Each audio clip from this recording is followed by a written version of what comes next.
Bonjour à tous, bonjour à toutes. Merci de votre présence pour cette table ronde autour de la littérature, la place des femmes autochtones.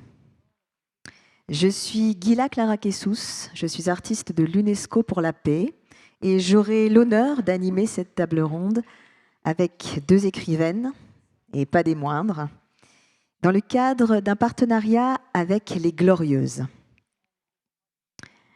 Cette conférence, bien sûr, vous est proposée dans le cadre du Festival America.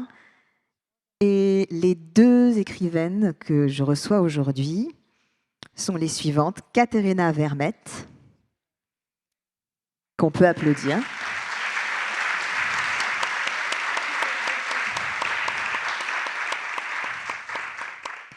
Et Thérèse Marie Mayotte, que l'on peut également saluer.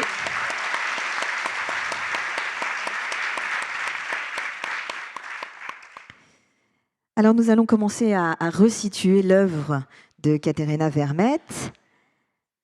Caterina, vous êtes une écrivaine canadienne.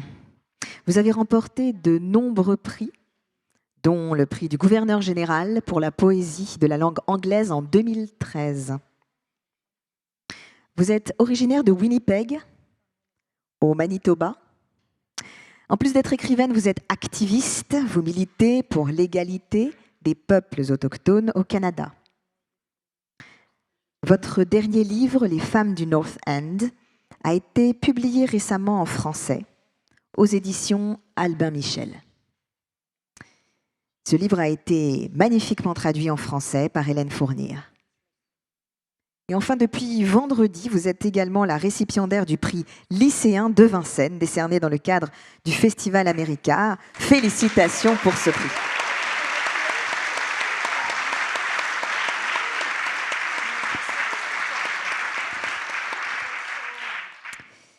À présent, une petite présentation de Thérèse Marie Mayotte. Vous êtes écrivaine, journaliste, mémorialiste et enseignante. Vous êtes membre de la Première Nation de Seabird Island en Colombie-Britannique et vous écrivez des articles de presse comme pour Indian Country Today. Vous enseignez la création littéraire à Purdue University et au Vermont College of Fine Arts aux États-Unis. Votre mémoire, Petite femme montagne, best-seller du New York Times, a été publiée récemment en français aux éditions des Paysages et a été également très bien traduit en français par Annie Pronovost.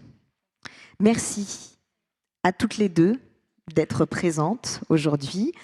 Nous allons discuter sur cette question de l'identité et de la place des femmes autochtones. Je vous propose d'y réfléchir sous la forme de 3 temps. 3 parties.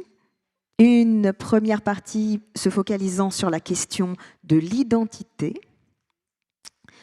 Une deuxième sur l'implication que suppose cette identité dans votre écriture. Et puis, bien sûr, enfin, je vous propose de faire un travail plus prospectif dans un cadre presque utopique d'un futur sur cette question de la femme autochtone. Alors, ma première question sur l'identité s'adresse à Caterina. Caterina, vous commencez votre ouvrage par cette citation de l'autrice américaine Alice Walker, n'est-ce pas? La façon la plus courante pour les gens de renoncer à leur pouvoir est de penser qu'ils n'en ont pas. Votre identité de femme autochtone dans la littérature, est-ce qu'elle a commencé par être définie par cette notion de pouvoir inhérent à cette identité?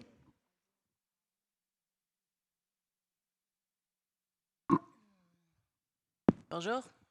Bonjour, Andine Tansé. First, I must start with identity by introducing myself as I'm supposed to. My name is Katharina Vermette. I come from Winnipeg, Manitoba, in what is now Canada. I am technically Canadian, but I say I'm from a place now called Canada because for a really long time it wasn't called Canada. And for a really long time my people were not considered Canadian. I am Michif, Métis, and that is my nation, and those are my family groups that I descend from, and that is my place and my people are the fundamentals of my identity, first and foremost.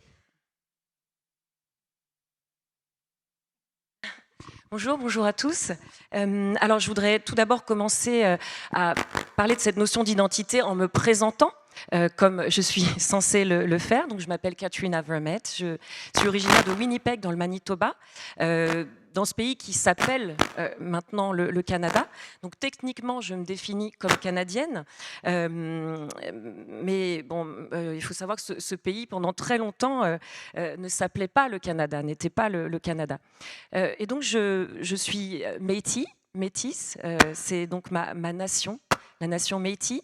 Et donc, ma famille, mon groupe ethnique, tous mes ancêtres sont Métis. Et l'endroit dont je viens et ce peuple Métis, c'est, comment dire, ce qui est primordial pour moi pour définir mon identité.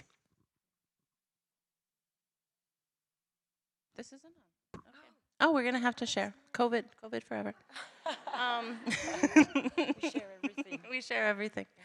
And to address your question about power, I am of two minds of it, and I love that quote by Alice Walker because I relate to it so much that in the outer world, there was always this assumption with maybe women of my generation, my peers, male, female, and every gender, who were Indigenous, that we didn't even, it was almost the assumption that we didn't have power. It was almost this assumption that we went into the world at a deficit.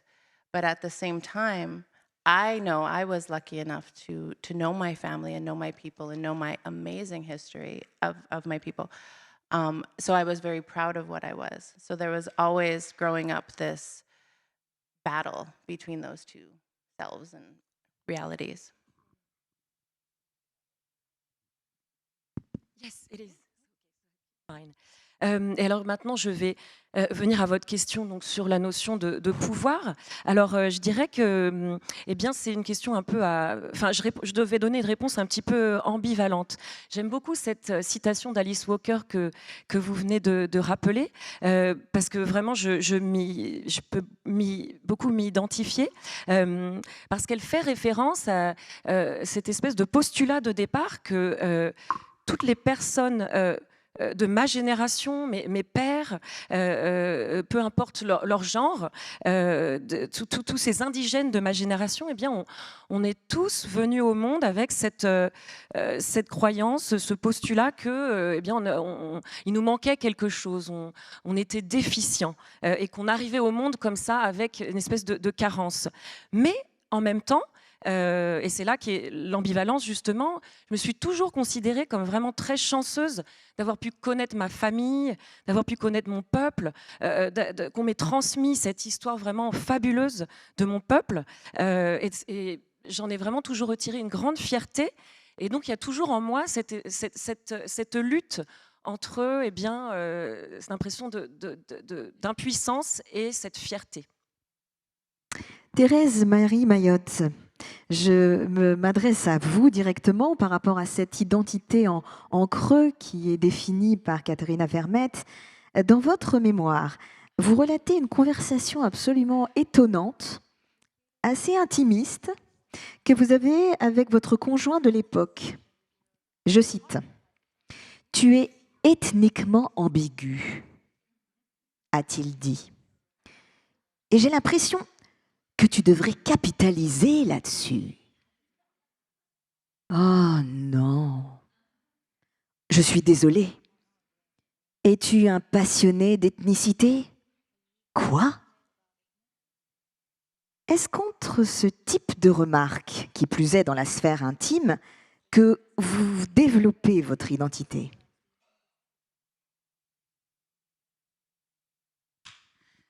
I think women from any targeted or marginalized identity are often fetishized. And I think it's hard to work with that other than to laugh. And writing about it was cathartic for me, and it was also a place to be subversive. And I think it was important for me to characterize myself within like comments like that, you know, and to give myself a sexuality, a dynamism, a humanity. I think these things are so important because often we are seen as like a fetish or like whatever people see on TV, like Pocahontas, things like this. And or like, and I don't use this word, but like a squaw, right? Like historically, we've been seen this way. And I think anytime we can own our own stories and subvert the expectations, we can do justice to our character.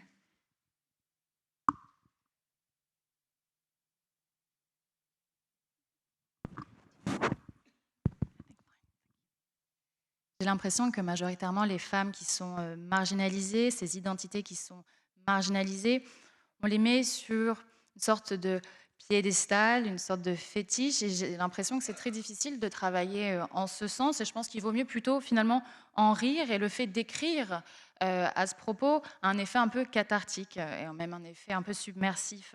Et c'est très important de déconstruire tous ces personnages, notamment lorsqu'on entend de tels commentaires. Ça on permet en ce sens de se recréer une sexualité, une sorte de dynamisme, une humanité aussi. Ce sont des points donc, qui sont très importants, et vous le savez, il y a une sorte de glamourisation de ces personnages qu'on voit à la télévision avec Pocahontas, hein, par exemple.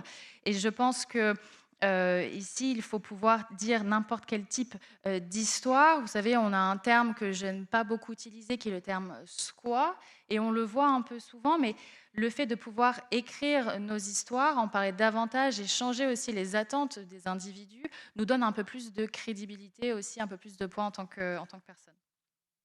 Merci beaucoup. Sur cette question du stéréotype, Katharina Vermette, si jamais je lis ce passage dans l'ouvrage Les femmes du North End, il y a un moment où la protagoniste aurait menti sur une agression sexuelle dont elle a été témoin. Et ces accusations de mensonges, fondées sur le fait que la parole des femmes, et notamment des femmes autochtones, n'est ni entendue ni crue, ont pour conséquence qu'elle va douter de sa propre sanité d'esprit, de son propre santé d'esprit. Et les hommes qui l'entourent, même son compagnon, va mettre en cause la véracité de ses propos, qui va lui dire « tu dormais à moitié », etc. Est-ce que écrire ce roman, pour vous, était un moyen d'inscrire votre vérité dans le temps, dans l'espace, pour qu'on ne puisse pas vous l'enlever, pour ne pas qu'on puisse vous parler de mensonges?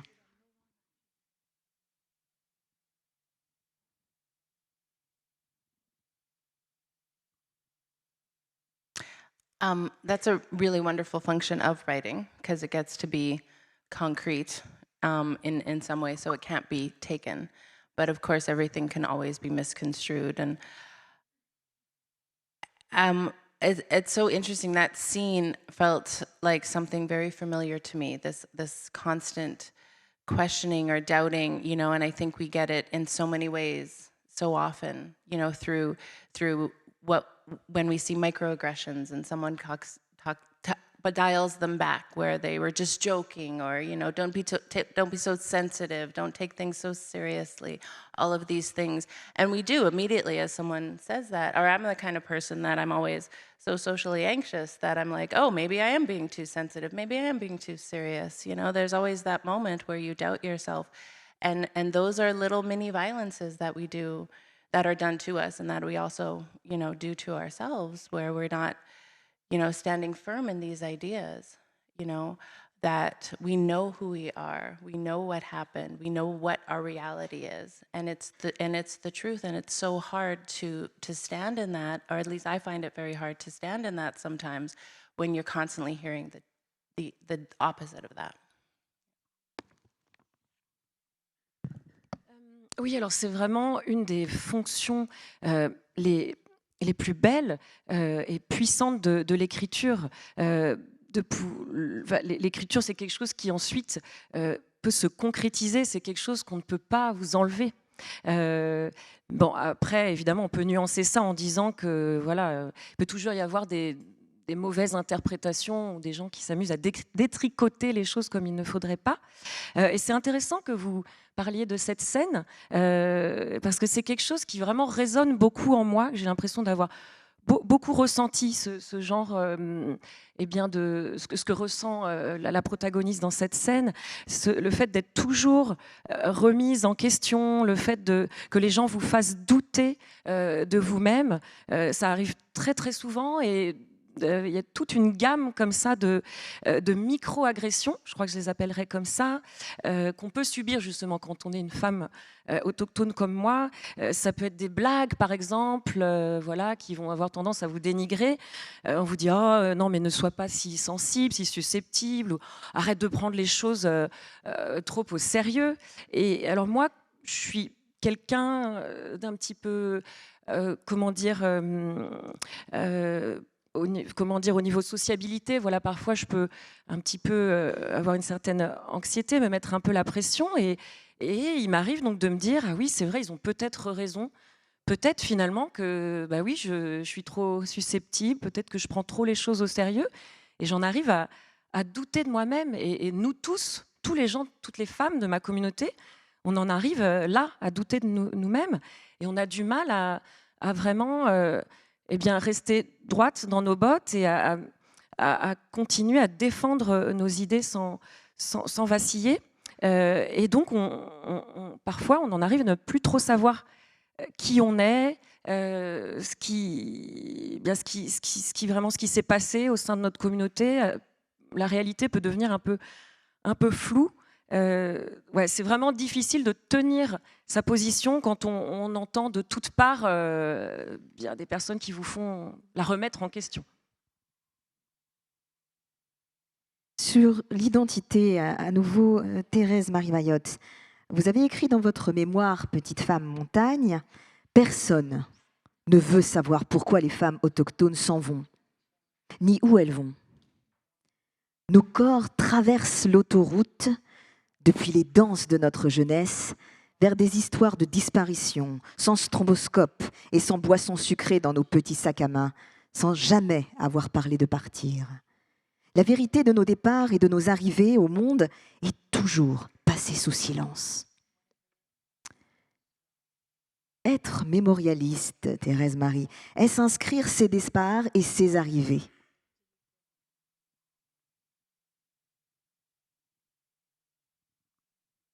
You know, that line is directly related to murdered and missing Indigenous women.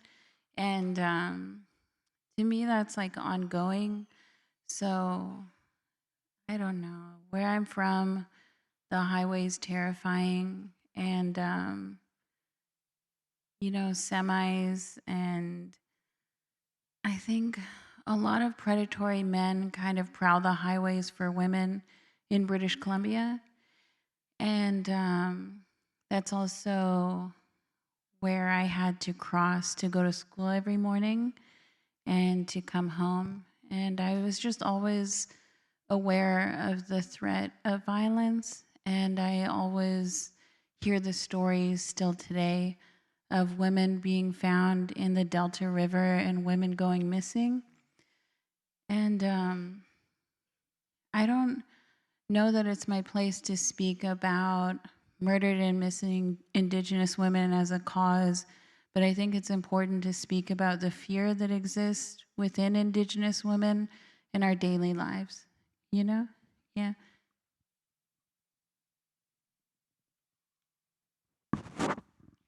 Ici, bien sûr, je fais référence à ces femmes autochtones qui sont assassinées, qui disparaissent, et c'est malheureusement notre quotidien aux femmes autochtones.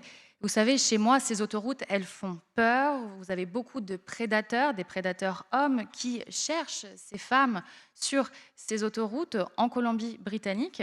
Et sachez que moi, je devais emprunter ces espaces tous les matins quand je devais aller à l'école. Et j'avais toujours conscience de cette menace qui planait sur moi. Et encore aujourd'hui, j'entends ces histoires de femmes retrouvées tuées. Et je ne sais pas si aujourd'hui mon rôle est de parler de ces événements, mais pour autant, ce qui est important ici, c'est d'insister sur la peur que nous vivons au quotidien. Ça me fait penser, Thérèse Marie, à un autre passage sublime de votre mémoire. Lorsqu'elle est morte, personne n'a fait attention à moi. Les filles autochtones peuvent être tellement oubliées qu'elles s'oublient elles-mêmes. Définiriez-vous votre identité comme une quête pour ne pas être oubliée?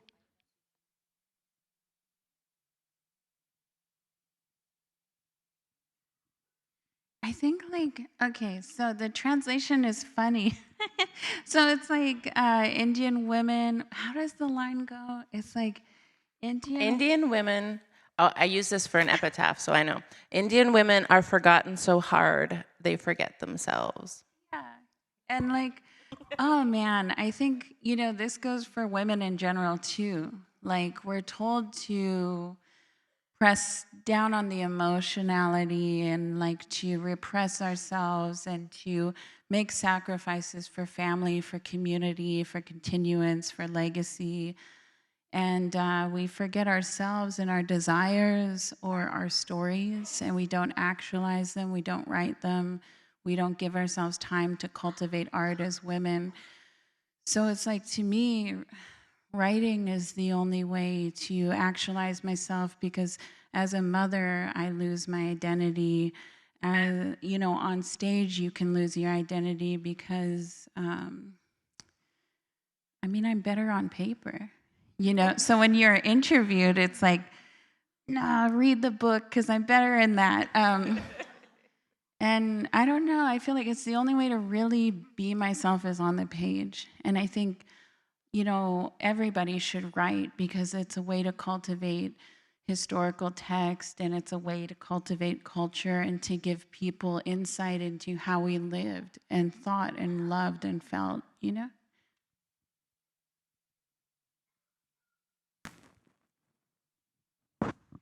y a en réalité une citation, un adage que l'on connaît que trop bien, c'est-à-dire que les femmes autochtones ont tendance à être tellement oubliées qu'elles s'oublient elles-mêmes. Et je pense que c'est peut-être une expression qui s'applique à toutes les femmes de manière générale. On nous dit de réduire un peu nos sentiments, de faire des sacrifices à la fois pour nos familles, pour la communauté, pour notre héritage également. Et on se perd, on oublie nos désirs, on oublie notre histoire, on n'en parle pas suffisamment, on ne prend pas le temps de le faire. Et par conséquent, écrire me permet finalement d'être plus visible, parce que c'est vrai que j'ai perdu en quelque sorte mon identité quand je suis devenue mère, et c'est quelque chose que je retrouve peut-être même quand je suis sur scène. Ici, je perds mon identité, et en réalité, je me préfère beaucoup plus sur le papier, et c'est ce que je disais à l'occasion de nombreuses interviews, mais lisez mon livre, c'est comme ça que j'ai envie qu'on le fasse, je suis bien mieux sur le papier, et je me sens mieux en livre, et je pense que d'ailleurs tout le monde devrait écrire, parce que en ce sens, on arrive à cultiver vraiment nos histoires, on cultive ce qui nous est arrivé. C'est en réalité une sorte de fenêtre sur la manière dont nous avons vécu, sur la manière dont nous avons aimé et ce que nous avons ressenti. Merci. Une dernière question sur l'identité, une question qui s'adresse à vous deux, mesdames. Dans son ouvrage Crazy Brave, la poétesse amérindienne Joy Harjo parle de, je cite, « La panique ne m'a pas lâchée pendant des années. Au début, elle m'a presque ôté la vie. » Elle parle de la panique de vivre dans une société dont les règles ont été créées par et pour les blanches lorsqu'on est racisé. Elle parle de la panique de ne pas savoir quoi faire de son cerveau, même quand son âme crie qu'il faut créer. Elle parle de la panique de vivre une vie qu'on sait pouvoir être différente. Mesdames, avez-vous dû également construire votre identité de femme d'autrices, de créatrices autochtones dans cette même panique.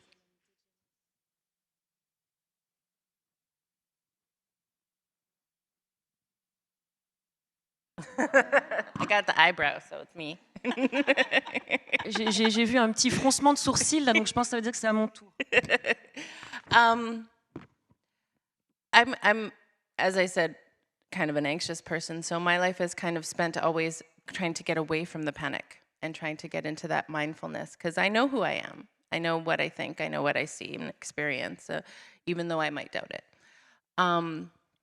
The interesting thing, I think, when you were talking, what I was thinking of is how I love how, Therese, how you put everything, but it's so interesting how we're forgotten in so many ways, and we live in these intersections of not only in our own communities at times, and not only in society at large at times, where we are invisible, but also many of us, and me in particular, and I'm pretty sure you as well, we come from matriarchal societies. We come from matrilineal societies. We come from places where women are still very much in charge, even though colonialism has always looked to the men to be the leaders, and sometimes the men have been more than willing to step up to that role, even though their role is predicated by the fact that they're supported by the women and the elders. So there's always, again, this really interesting kind of battle between those two identities, because we know how much strength we come from. But then you go out into the world and suddenly we're made to doubt that. Or, yeah.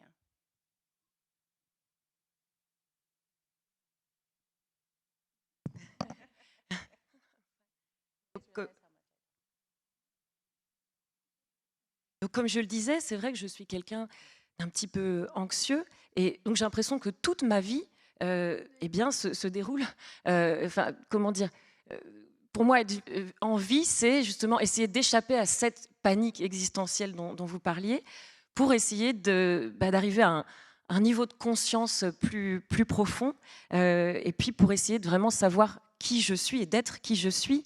Et donc, oui, c'est intéressant ce que vous venez de, la citation que vous venez de faire de Joy Harjo. J'aime bien sa façon de présenter les choses, parce que justement, ça me rappelle le fait que, alors, nous, les femmes indigènes, nous sommes oubliées sur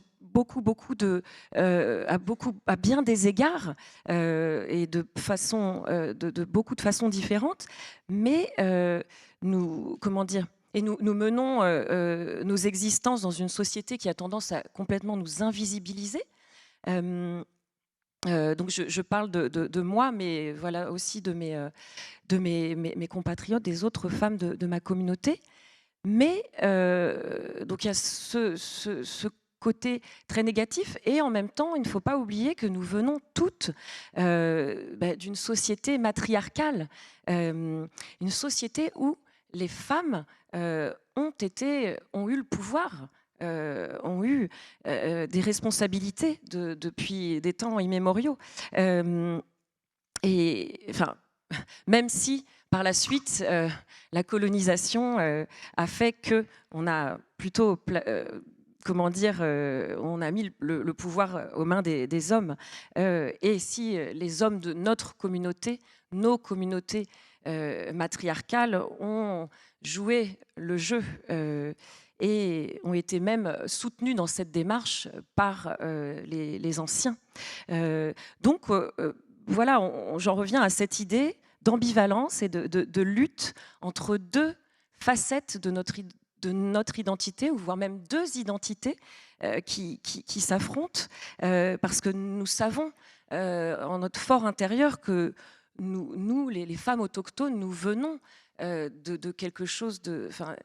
À la base, nous avions le pouvoir, donc nous venons de quelque chose de très fort et de très puissant, et en même temps, eh bien, au moment où nous essayons de déployer nos ailes et de nous avancer dans le monde extérieur, eh bien, tout nous pousse à douter de cette force originelle. Thérèse Marie, peut-être une réponse à cette question? Yeah, I mean, I wish I could. I read Crazy Brave, but in the context of that, I wonder what she meant, you know? And like because I don't know, like they should be scared of me, you know? And I'm a disruptor. My mom taught me to be disruptive in the best way and to honor my people and like ride for them forever, you know? And like I think for me it's just so important to be trouble. And I love to be trouble. I'm not panicked at institutions, at workplaces, in classrooms, in discourse, with other like literary people. It's very important to me to be myself because to be an Indigenous woman in those spaces is radical. We are rarely in those spaces, so when we are, we have to wield our power and we have to honor the fact we come from storytelling that goes back thousands of years. Like, we hold so much power in our stories, and if we don't honor it, nobody will, you know? But I have social anxiety too, so I just take my meds.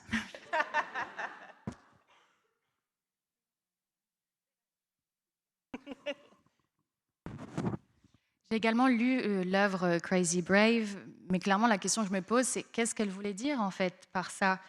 C'est eux qui devraient en fait avoir peur de moi, tout simplement. Parce qu'on m'a toujours appris, ma mère m'a toujours dit qu'il fallait que je change la donne, que je vienne un peu tout perturber.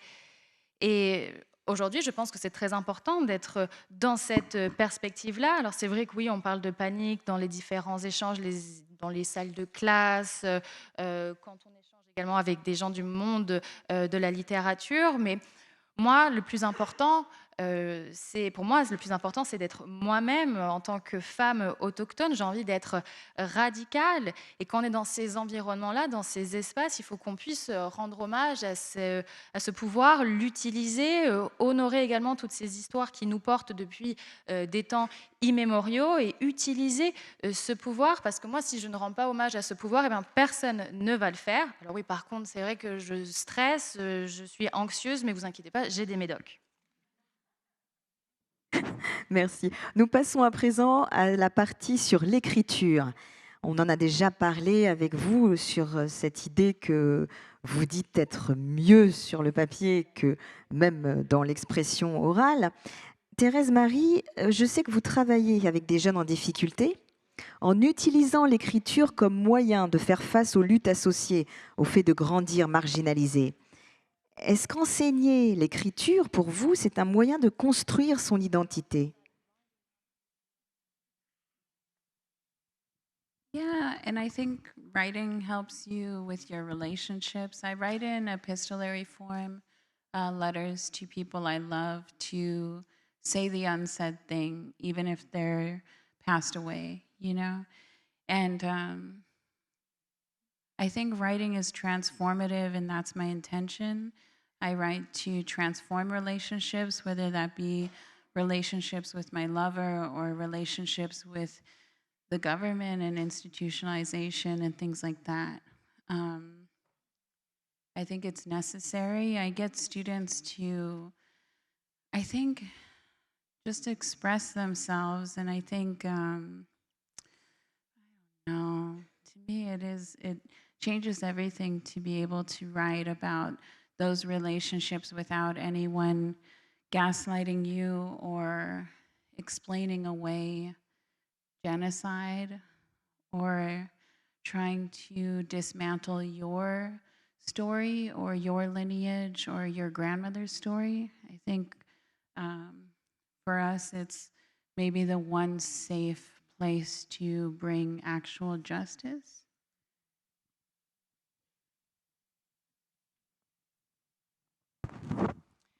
En effet, je pense que le processus d'écriture permet d'améliorer certaines relations. C'est vrai que j'ai eu beaucoup d'échanges épistolaires avec des personnes que j'ai beaucoup aimées, des personnes qui sont même aujourd'hui décédées. Il y a une approche un peu transformative dans l'écriture et c'est vraiment l'intention ici que j'essaie de faire passer, pouvoir améliorer, transformer cette relation, que ce soit avec mon amant, même avec le gouvernement ou les institutions de manière générale. Et pour moi, c'est vraiment nécessaire et j'aime à penser que mes étudiants puissent s'exprimer parce que pour moi, l'écriture, ça change tout.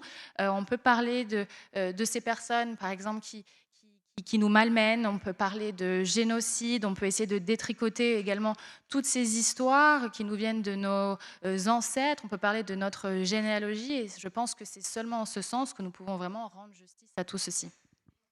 Katerina Vermette, vous aussi, vous cherchez à promouvoir le développement de la voix artistique des jeunes, mais vous, c'est plus par le biais de la poésie.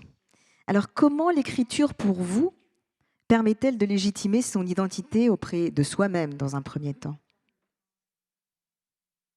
Comment l'écriture permet-elle de pouvoir légitimer son identité auprès de soi-même et aussi vis-à-vis du travail fait avec ces jeunes en poésie?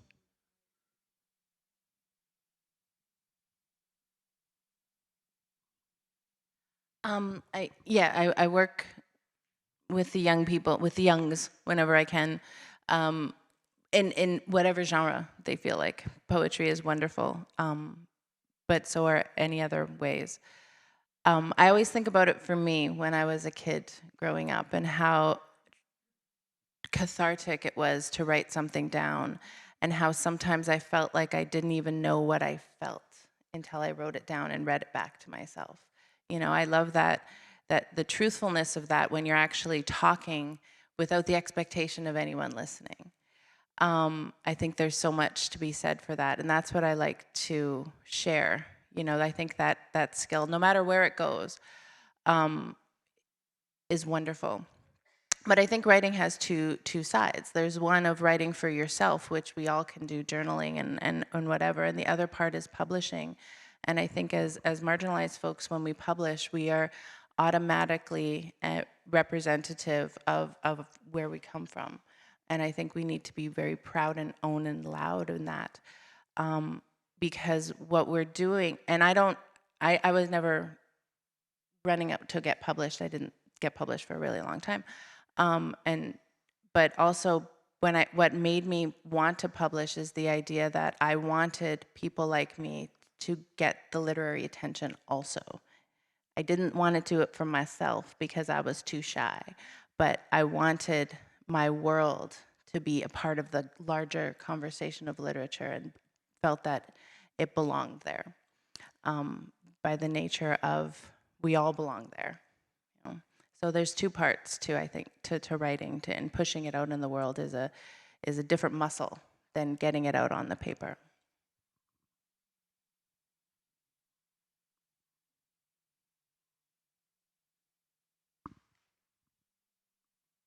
Oui, alors je travaille effectivement avec des jeunes, mais c'est pas forcément que avec la poésie. Ça peut être dans différents genres, selon leurs envies.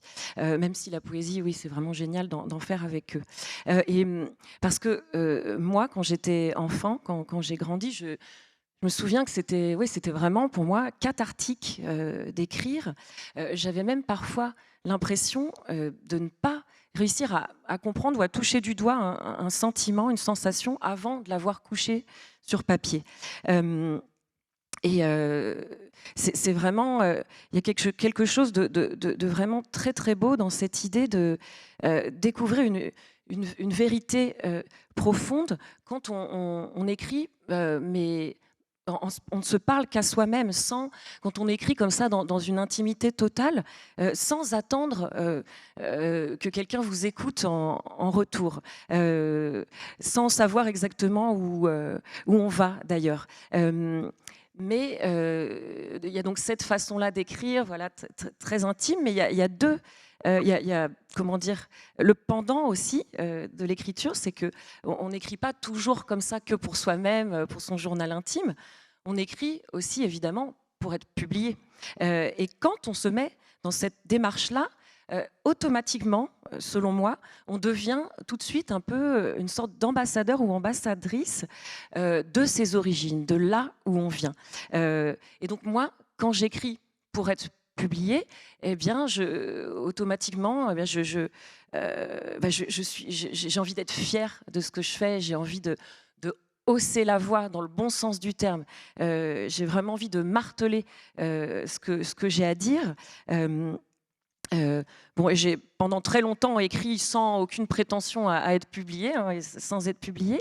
Mais quand il y a un moment, je me suis dit que j'allais essayer d'être publiée, mais c'était pas pour moi, parce que j'étais vraiment beaucoup trop timide pour être dans cette démarche-là. Mais non, mon envie, c'était que les personnes comme moi, les personnes qui me ressemblent de ma communauté, puissent, à travers mes écrits qui seraient potentiellement publiés, puissent obtenir l'attention et la considération qu'elles méritent.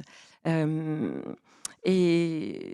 oui, parce que voilà, je voulais que les gens de mon monde, de ma communauté, je voulais montrer en écrivant moi que nous aussi, on peut prétendre à faire partie de la littérature. Nous aussi, la littérature, elle nous appartient et on lui appartient, nous tous. Et donc voilà, j'en viens toujours à une sorte de dichotomie, toujours deux parties. Il y a donc l'écriture pour soi-même et puis une sorte d'autre muscle de l'écriture qui fait appel à d'autres ressources quand on écrit, mais avec un plus grand, pour une plus grande portée, quoi. Avec une plus grande portée.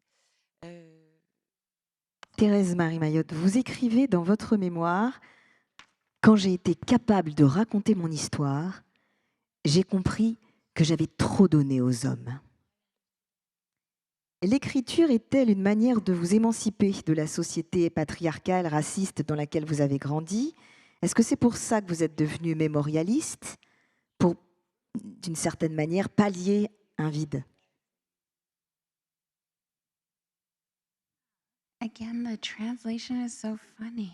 Because it's like that line goes, when I gained the faculty to speak my story, I realized I had given men too much. Yeah. La traduction du livre, encore une fois, est un peu drôle parce que quand j'ai vraiment eu la capacité de commencer à écrire et à parler de mon histoire, ce que j'ai dit, c'est que j'avais donné aux hommes beaucoup trop de choses. And faculty and autonomy was something I didn't realize I could even have until my late 20s, you know? And I think it goes to what you were saying about when we're in publishing and kind of like how to not be consumed, you know? And really the only way to, I don't know, like, I feel like we're exploited, either our ideas or our bodies or our identities are exploited in one form or another, from the time we're young to the time we're old, you know?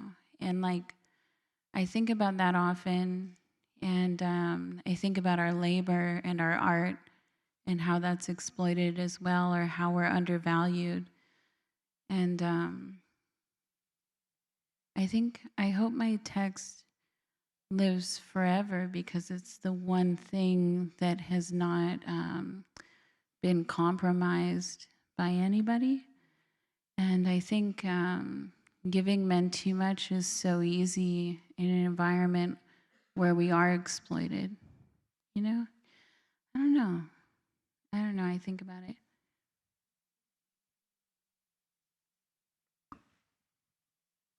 Vous savez, cette idée d'avoir les facultés de parler de mon histoire, le fait d'être autonome, je ne pensais jamais pouvoir les avoir et j'ai dû attendre la fin de ma vingtaine.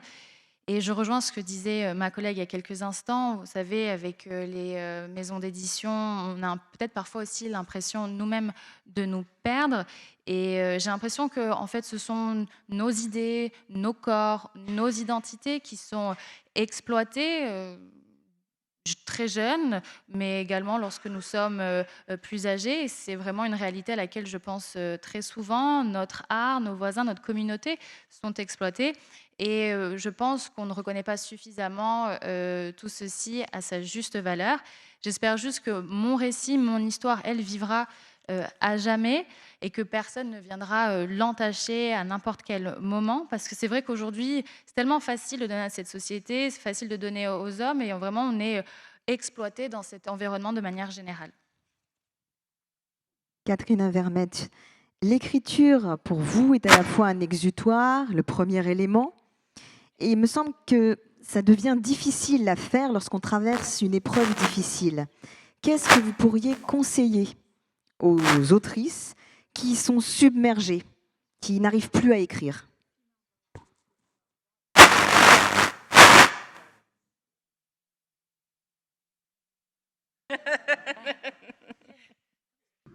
Yeah.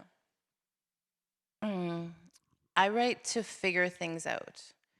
I write to, and this particular story, I can use this particular novel as an example. I spent years writing it because I wanted it to be about the legacies of violence that inhabit us, but I didn't want it to be about that. I wanted it to be about how we heal each other, how the answers are in amongst each other because we all know what we're dealing with, and in our communities and in our families, there's so much strength and love. So it was really hard to do because you get carried away is the wrong word, because the violence can seem so shocking. And to the point where when I was writing it, I didn't realize how shocking it was until someone from outside my community read it and went, oh my gosh, this is so shocking. Because it's kind of like, and you do that. You grow up and you normalize so many things that should never be normalized. So that for me was writing it, figuring it out, and through writing it and trying to write it the right way, for me, there was a lot of healing in that. So it was healing and figuring it out. My advice is always to take care of yourself. It is so hard to articulate these things. It is so hard to process these things even without acknowledging them. So when you're writing, you're acknowledging. It's right there in your face. And that can be so difficult. And it can be completely re-traumatizing and re-triggering. And so I always recommend bushels and bushels of self-care around every writing session. and not just the bubble baths and the walks, but the be kind to yourself and take care and keep yourself safe.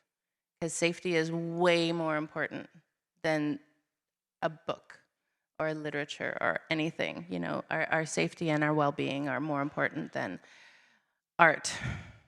There, I said it. Controversial.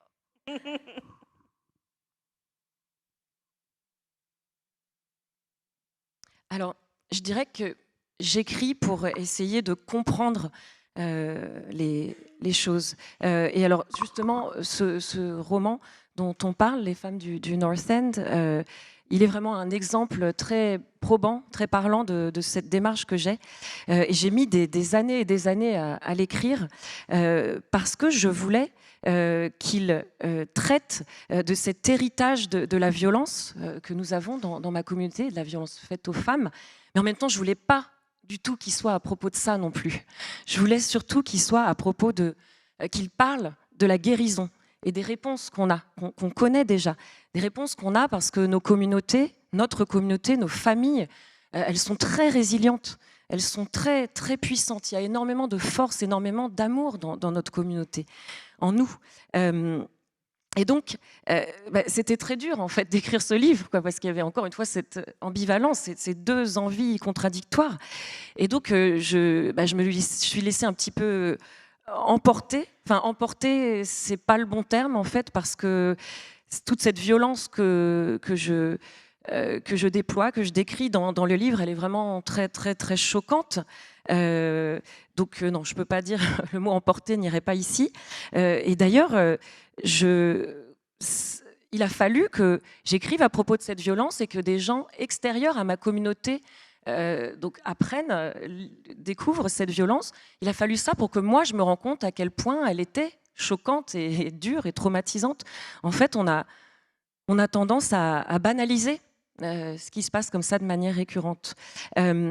Et donc, c'était pour moi très, très, très important d'arriver à écrire ce livre de la bonne façon, de bien l'écrire. Très important pour moi parce que je savais que si j'arrivais à bien l'écrire, eh bien, ce livre, il pourrait guérir. Il pourrait vraiment, vraiment apporter une guérison, la guérison, quoi, à mon peuple.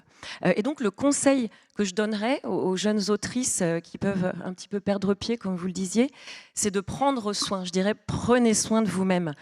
Parce que c'est vraiment difficile, voire impossible, de formuler les choses et même de les digérer, les choses, c'est-à-dire la violence, enfin l'histoire traumatisante. C'est difficile de la formuler si on n'a pas réussi à la reconnaître et à vraiment la comprendre. Et l'écriture, évidemment, nous permet de comprendre les traumatismes, mais si on n'est pas bien dans sa peau au moment où on écrit à propos de ces traumatismes, eh ben, on peut aussi retomber dans le traumatisme, le réactiver. Donc vraiment, le conseil que je donnerais, c'est vraiment l'idée du soin, de prendre soin de soi. Alors, c'est pas seulement prendre des bains à bulles, aller au spa.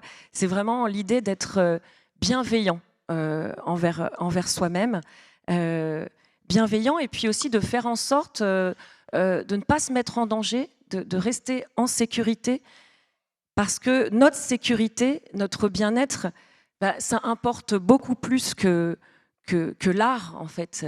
Bon ben voilà, ça y est, ça c'est fait, je l'ai dit, donc voilà, je vais peut-être lancer une grosse polémique, on va voir. On ne partira pas sur cette polémique, on termine sur l'écriture avec une dernière question pour vous deux. Mesdames, est-ce que l'écriture vous a sauvé la vie ?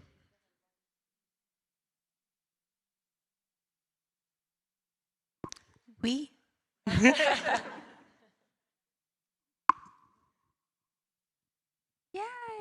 I don't know, like, I mean, I don't know, like,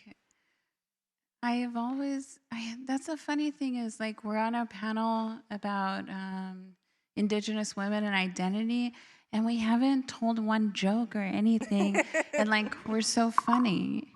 Like, our lives are so full and not bound to tragedy and not bound to genocide and historical erasure. We're like the people writing against that. You know what I mean? So it's like, I think my mother was a writer, I'm a writer. I think my children saved my life. Loving people saved my life. My community, my ancestors have continuously saved me. Like praying to Creator and believing there's something larger than me is important. Those things have saved my life. And all Indian women can write, you know, and like, but some of them are artists and some of them are thinkers and some of them are community leaders and activists. So it's like everybody has a role or distinction within our community, but I don't know that it's a savior as much as it's a calling, you know?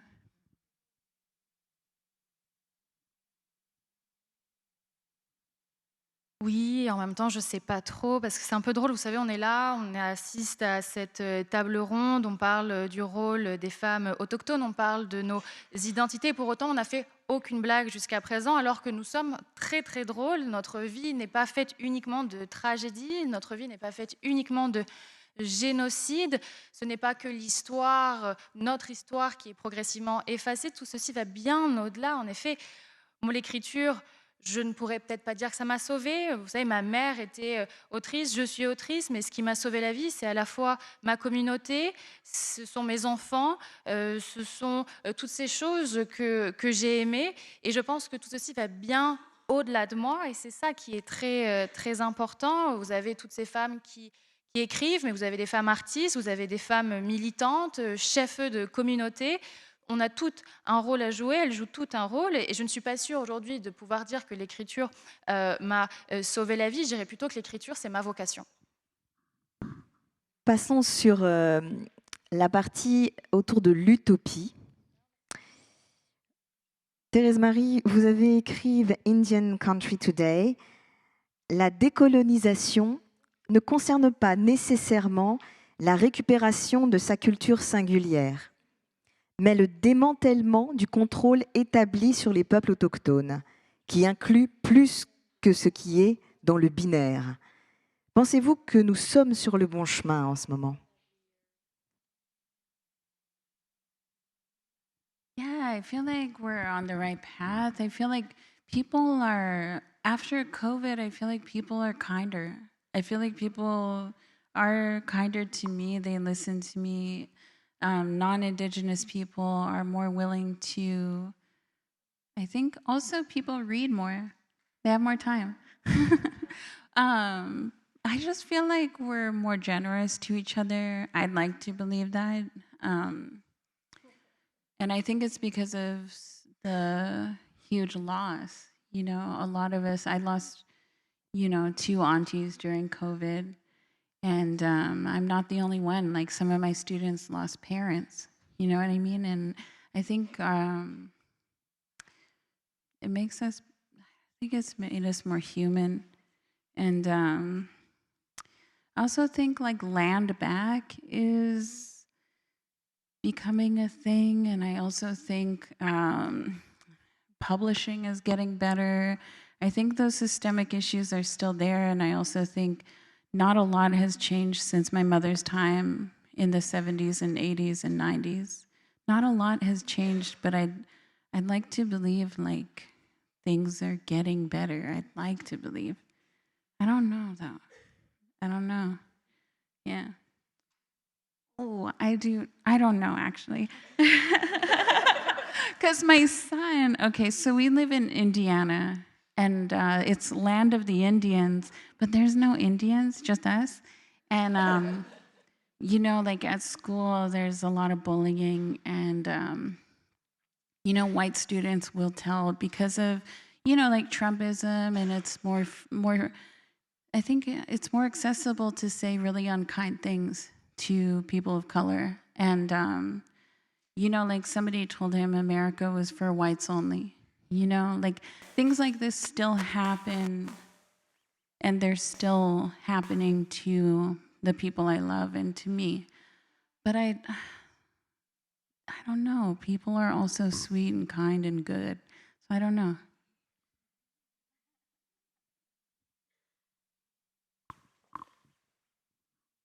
Oui, j'ai l'impression qu'on est sur la bonne voie, et j'ai l'impression qu'après la Covid-19, les gens sont beaucoup plus aimables, plus ouverts. J'ai l'impression qu'on m'écoute plus également, et ça s'applique également aux membres de la communauté, aux membres qui ne sont pas, aux individus qui ne sont pas membres de la communauté autochtone. J'ai l'impression également qu'on lit beaucoup plus aujourd'hui. C'est vraiment le sentiment que j'ai. Tout le monde est beaucoup plus généreux les uns envers les autres, ou du moins j'ose l'espérer. Et je me dis que ceci a à faire avec peut-être cette perte qu'on a subie pendant la Covid-19. Personnellement, j'ai perdu 2 de mes tantes, mais il n'y a pas que moi qui ai perdu des êtres chers. J'ai des étudiants qui ont perdu leurs parents, par exemple, et c'est la raison pour laquelle j'ai l'impression aujourd'hui que nous sommes beaucoup plus humain. J'ai l'impression également que le monde de l'édition s'améliore. Alors bien sûr, pour autant, il existe encore toujours des problèmes systémiques. Je n'ai pas l'impression que les choses aient beaucoup changé depuis l'époque de ma mère, dans les années 70, 80 ou encore 90. Cependant, j'ai tout de même l'impression qu'on est sur la bonne voie, que les choses s'améliorent. Alors j'ai envie de dire que je ne sais pas, mais peut-être que j'ai un début de réponse. Vous savez, moi je vis dans l'État de l'Indiana aux États-Unis, donc techniquement le territoire des Indiens, mais sachez qu'il n'y a aucun Indien à part moi et mon fils. Et il n'y a que nous, clairement, il n'y a que nous. Et à l'école, il y a encore beaucoup de harcèlement scolaire. Et je me rends compte que finalement, c'est très facile aujourd'hui d'être encore méchant. Des personnes sont gratuitement méchantes, s'attaquent aux gens de couleur. Encore il y a quelques temps, j'ai entendu dire que l'Amérique avait été faite pour les Blancs. Et donc, ce sont des choses qu'on entend encore aujourd'hui, qui arrivent à des personnes que j'aime. Et pour autant, j'ai envie de vous dire que les individus aujourd'hui sont beaucoup plus gentils, sont beaucoup plus aimables. Catherine Vermette, est-ce que vous avez une vision d'espoir dans cette question de la place des femmes autochtones?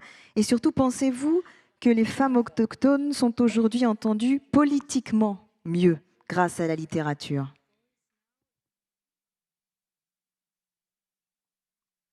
Well, yeah, I got hope. I always got hope. I don't agree that people are nicer. Where do you live, and can I move there? I'm nicer.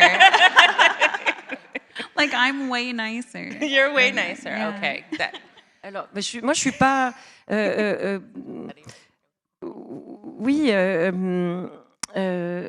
Moi, je suis pas d'accord en fait avec cette idée que les gens sont plus gentils depuis l'épidémie de Covid. Tu habites où en fait, toi, pour avoir ressenti ça? I love having translators. It's so fun. Yeah, I definitely have some softness to me I didn't have before. Yes, for sure. But I also feel like I have a sensitivity, and everybody's so rude. I always have hope. I believe that we always have to look for the hope, just like we have to look for the beauty. I mean, we have amazing activists in our Indigenous communities. We always have. They've always been kick-ass. They've always been like really tearing it up. And we have so much more media that we can look to, and we're all so excited about it, or at least I say all, it's like my family and my people around me, we all get so excited to talk about Reservation Dogs, the TV show, which I tell everyone about. You know, we talk about our movies and our books, and these are really wonderful talking points and things that I think make me proud and make other people proud, just because I've been at this long enough to remember when there was only one Indigenous author invited to the festival and one Indigenous author published in every publishing house. And I am old enough to have gotten the feedback legitimately on a letter that they already have an Indigenous author, so they can't possibly have two. Like that's very recent. And that fact that it's changing and exploding, and I don't even know all the Indigenous authors that are getting published right now is mind-blowing and beautiful to me.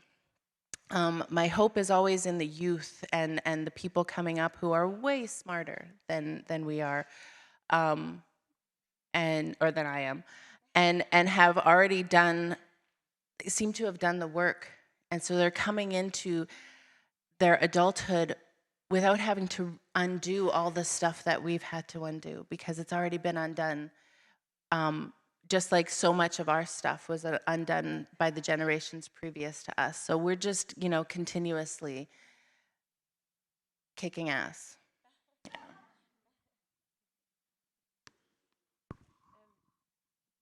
Oui, alors je nuancerai un peu ce que je viens de dire. C'était une boutade. Oui, c'est vrai que même moi, je sens que je suis peut-être un petit peu plus, voilà, un petit peu plus douce, un peu plus avenante, oui, depuis cette pandémie, un peu plus qu'avant. Mais bon, en même temps, moi, je suis tellement sensible que tout le monde me paraît un petit peu grossier, quoi, un peu dur de toute façon. Donc, mais donc pour en revenir à ce que je disais précédemment, moi, j'ai toujours je cultive toujours l'espoir parce que, eh bien, dans nos communautés, non, de toute façon, d'une manière générale, il faut toujours tendre vers l'espoir, tendre vers la beauté. Et justement parce qu'on a au sein de nos communautés énormément de personnes magnifiques, des gens qui vraiment qui déchirent tout.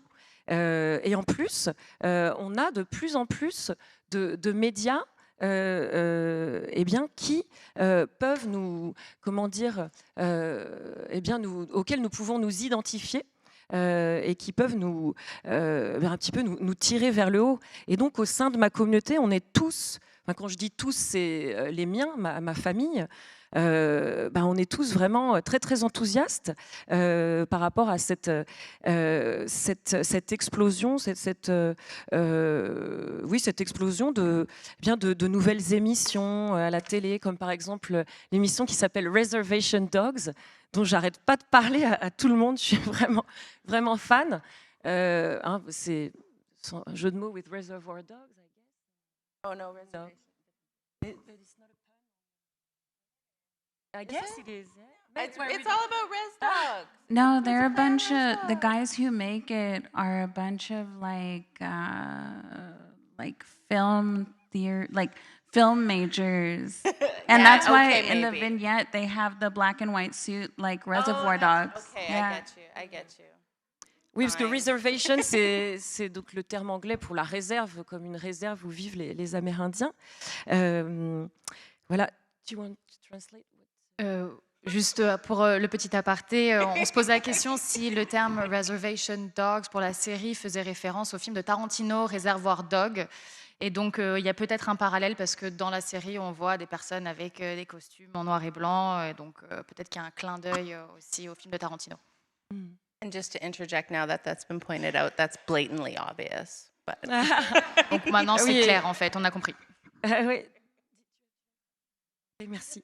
Et donc, moi, tout ça, toute cette effervescence qu'il y a par rapport à notre communauté, notre identité, ça m'emplit de fierté. Moi, et puis aussi tous les miens, quoi. Parce que donc, comment dire, je fais partie, moi, de cette génération qui est sur Terre depuis assez longtemps pour avoir vécu cette époque où il y avait un auteur autochtone invité à un festival où il y avait des centaines d'autres auteurs. Il y avait un auteur autochtone par maison d'édition. Et moi, je me suis déjà entendu dire non, désolé, on en a déjà un, donc on ne peut pas étudier votre candidature. Et ça, c'était il n'y a pas si longtemps, en fait. Et donc, comme je disais, cette explosion qui se produit maintenant, donc non seulement d'émissions, mais aussi justement de nouveaux auteurs amérindiens autochtones qui sont publiés. Il y en a tellement en ce moment là que même moi je les connais pas tous et je trouve ça génial, je trouve ça vraiment incroyable dans le bon sens du terme. Et je crois que vraiment, justement, l'espoir, il réside dans cette jeunesse, dans ces nouvelles voix là, qui sont en train de s'exprimer, de monter. Et ces voix qui sont vraiment beaucoup plus intelligentes que nous l'étions, enfin en tout cas que moi, je l'étais. Et puis, ce qui fait aussi que leur voix va vraiment avoir, qui vont pouvoir vraiment donner de la voix, c'est que nous, on a fait le boulot, nous, derrière. Eux, ils ont pu devenir des adultes sans avoir à lutter comme nous on l'a fait, sans avoir à détricoter toute l'oppression, toutes les choses qu'il fallait, dont il fallait s'émanciper. Tout comme nous, ma génération avait bénéficié de ce que la génération précédente avait elle-même détricoté. Et donc voilà, on ne va faire que déchirer, d'être vraiment super géniaux. On va devenir de mieux en mieux comme ça. C'est génial. Voilà, nous touchons à la fin de cette table ronde. Une toute dernière question pour vous deux, s'il vous plaît, Thérèse Marie Mayotte et Katharina Vermette. Une des réflexions qui m'anime, c'est d'imaginer une société inclusive. Eh bien, c'est ce que je vous demande. À quoi pour vous ressemblerait le fait d'écrire dans une société complètement féministe ? Est-ce que le processus serait le même ?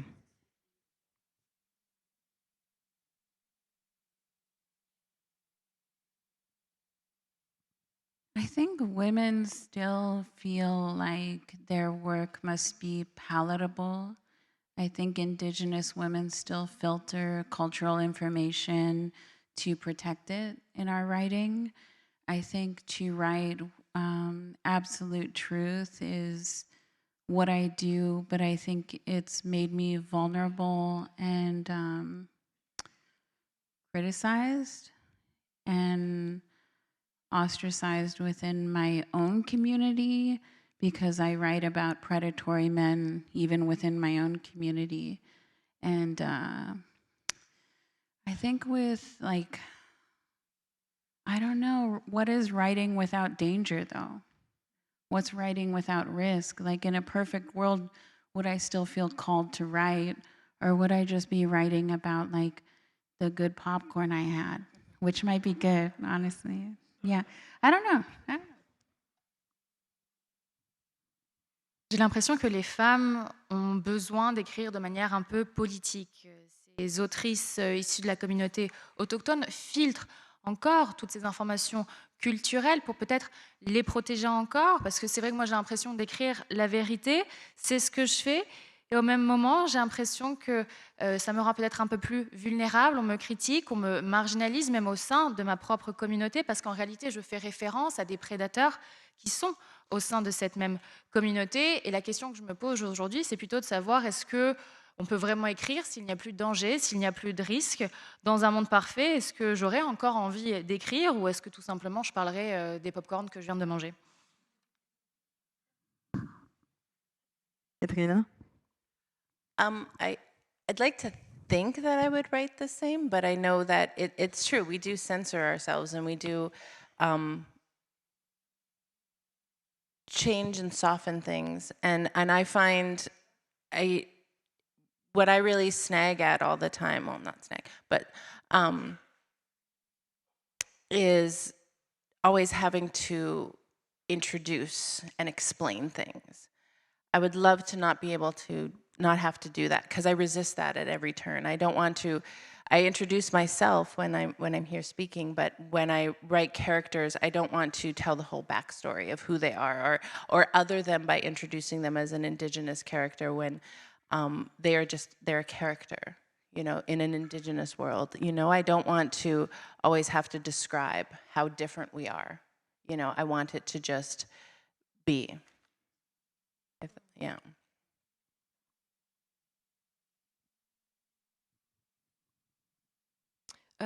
Oui, je suis assez d'accord. Oui, je trouve que c'est vrai, on en vient parfois à s'auto-censurer, à changer certains détails, certaines façons d'aborder les choses dans nos écrits, peut-être par peur d'être, comme tu disais, critiqué, marginalisé.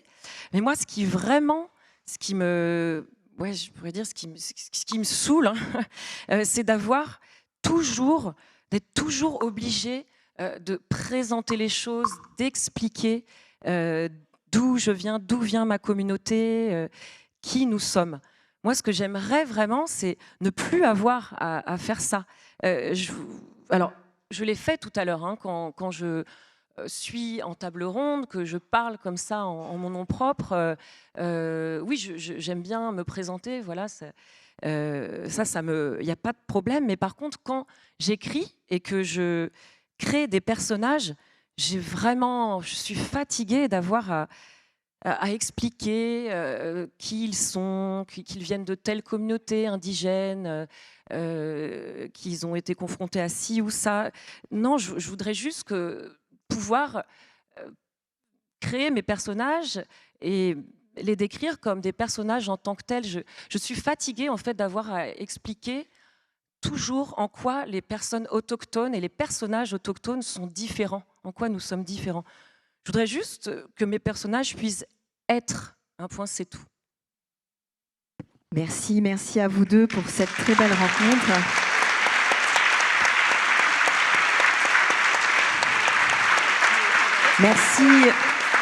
Merci également aux deux traductrices pour leur excellent travail. Merci à vous.